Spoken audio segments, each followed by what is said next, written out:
¿El balonmano cuándo empieza dentro de tu vida? Pues con 10 años. Mi padre, afortunadamente en aquella época tampoco era fácil hacer deporte, ¿eh? Porque bueno, era como complicado. Y que decir, familiarmente y socialmente no estaba como muy bien visto, ¿no? Pero mi hermano era deportista, mi padre también. Y bueno, con 7 u 8 años no había todavía en los colegios deporte específico, pero en el campo de fútbol antiguo, los sábados tú ibas por la mañana y podías hacer atletismo. Pues, yo qué sé, longitud, altura, carrera, y yo iba allí con mi padre y ganaba medallitas en longitud y esas cosas. Y cuando fui al cole, pues empezaron a hablar había algún profesor, que no eran entrenadores, que había que hacer deporte y bueno, afortunadamente había vóley y había balonmano y yo me parecía más interesante el balonmano porque era como mucho más agresivo, más de contacto. Y empecé a jugar con 10 años y luego, afortunadamente, teníamos un profesor maravilloso, don Félix. Don Félix, que te recordamos toda la clase, maravilla de persona. Y empezamos a jugar y con unas zapatillas básicas. Y al final vino un profesor de educación física, José Ramón Baldó, y empezó a unir los 3 colegios que hacíamos balonmano, que era el Liceo San Pablo, El Salvador y nosotros, que éramos el Francisco Franco. Hizo un equipito, entrenábamos después del cole y viajábamos a Madrid en autobús y metro con un bocata que te hacía tu madre y vas a jugar y al final, bueno, pues en infantiles fuimos terceras de España con 11 años, 11, 12. Luego fuimos segundas de España y luego fuimos campeonas de España en el 75, 76. Pero te digo, un equipito de mujeres luchadoras, que en aquella época ya te digo que no era fácil. Además Leganés era pues un pueblo muy obrero, no nos equivoquemos, era lo que había. Y jugábamos con grandes equipos de Madrid, pues la Almudena, la Virgen de Europa, era otra cosa, ¿no? Llevaban otro tipo de vestimenta. Incluso había un equipo en Madrid que llevaba pantaloncito corto y falda, porque era parte importante social, que no se te viesen las piernas. Claro. Buenos días. Totalmente. Es verdad, esto era así, existían las falditas en el balonmano. Y el paso de ir compitiendo a nivel amateur a de repente entrar un poco más al área profesional, cuando se dio, cómo se dio y qué supuso tanto para ti como para el baloncesto, el balonmano en Balonmano. Leganés. Pues mira, el balonmano Leganés tengo que decir que es delicia, es familia.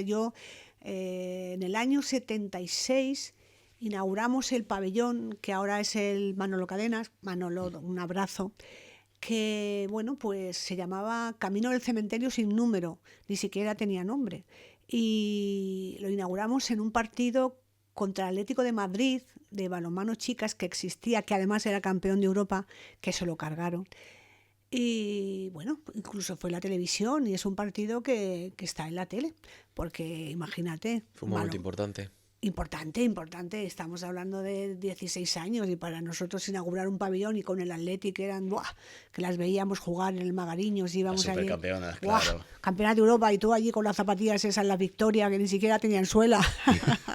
Y ellas ya iban con Adidas y esas cosas. Y bueno, esto pues para nosotros fue maravilloso. Y luego el balonmano creció y de hecho Leganés y un hospital, no sé cómo se llama, me sabe mal no acordarme, pero Barcelona, un pueblo de Barcelona, y nosotros éramos realmente la base de la selección española de chicos y chicas. Había un balonmano espectacular, había muchísimo curro, se trabajaba mucho en las escuelas de manera gratuita, pues tú entrenabas y luego siempre llevabas una escuela de algún colegio de aquí, ahí Baldó, Manolo Cadenas, Antonio Montalvo, hubo una gente que trabajó súper bien y nosotros estábamos abiertos a crecer. Es que era una maravilla, nosotros íbamos al pabellón a entrenar creo que entrenábamos a las 8 y procurabas llegar antes para ver entrenar a las juveniles y luego te quedabas a ver a los chicos entrenar. Entonces era un club social y esa amistad sigue y es maravillosa. Era un poco como que tu vida estaba rodeada de balonmano, eran tus amigos, era como te has dicho, tu club social, y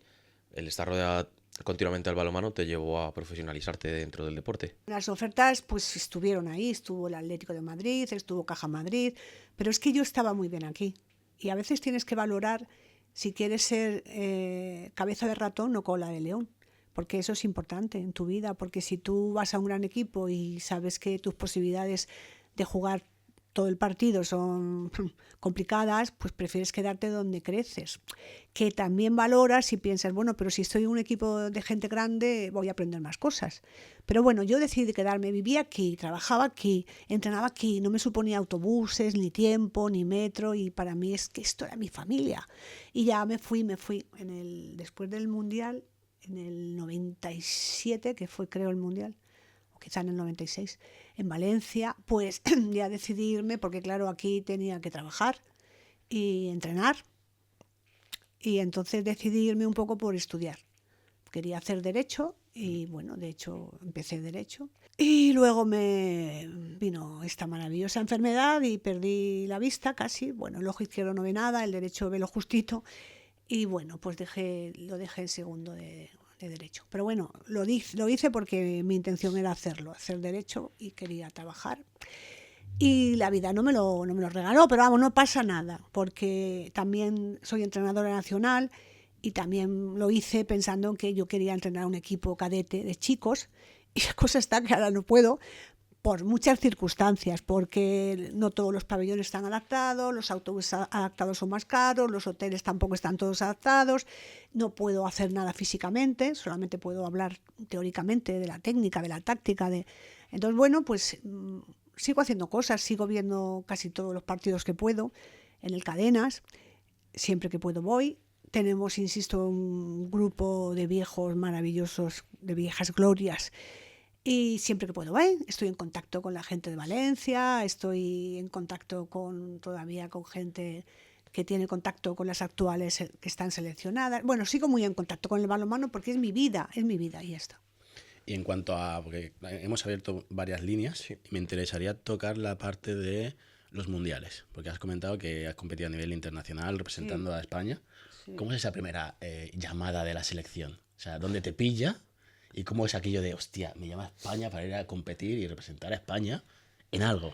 Ay, voy a decir algo que no debería, pero me da igual. Pues la primera vez que me llamaron para promesas, pues yo tenía, yo qué sé, pues 13 años o por ahí. Y era en Sada, en La Coruña, y entonces pues te llamaban, pues yo qué sé, igual éramos 40 o no lo sé, mentiría si te digo. Entonces allí en Sada, que era un de la sección femenina, estaba Operación Altura en baloncesto, que ahí conocí, por cierto, a la actual mujer de Romay, estaba ping-pong y estaba balonmano. Entonces allí cuando llegas, pues de repente ves jugar a gente y dices, ostras, qué mala soy. Qué mala soy. Veías jugar a Mercedes Fuertes, a Ángeles Granados, a Casafón, y te dabas cuenta de que había muchísimas cosas que tenías que aprender. Entonces, bueno, lo primero que aprendes es a admirar y a currar, entrenar.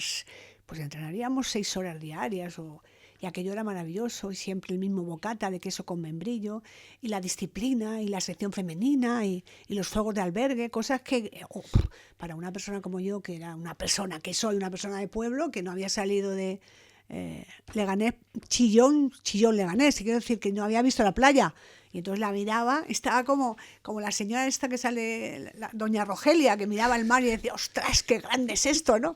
Y claro, estábamos en un mundo de verdad de privilegio, quiero decir, allí te cuidaban como era muy serio, había mucha disciplina, pero a mí la verdad no me importaba, y entrenaba, y a mí entrenar es que me apasiona, yo soy rara, me encanta entrenar, me encanta entrenar. Era un poco tu vida, o sea que desde los 13 años ya has estado ligada directamente con el equipo de la selección española. Bueno, ahí había promesas, eso era promesas, obviamente. Luego, normalmente, eso era el mes de julio, normalmente. Y luego, que cuando pasaba la temporada, bueno, yo tuve ahí un premio, es igual, un premio.